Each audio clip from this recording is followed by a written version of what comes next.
Երբ մենք երկար ժամանակ գadgetներին նայում ենք, մենք ակամա մեր թարթելու ռեֆլեքսը փչացնում ենք։ Այսինքն, եթե 1 րոպեում պետք է 20 անգամ թարթենք, մենք թարթում ենք 5 անգամ։ Ասթիգմատիզմը իրենից չի ներկայացնում առանձին հիվանդություն, դա կամ կարճատեսության կամ հեռատեսության տեսակ է,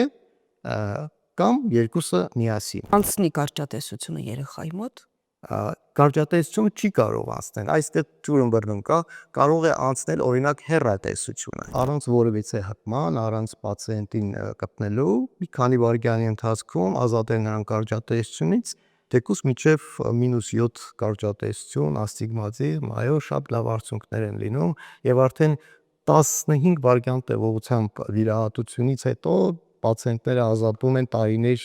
շարունակ ունեցած կարճատեսությունից։ Միայն չասեք 15 վայրկյան մի ժամ մտնում ենք եւ գնում ենք տուն։ Իհարկե, 15 վայրկյանից հետո գնում են տուն։ Սա ցավոտ է։ Վիրահատությունը բացարձակ անցավ է։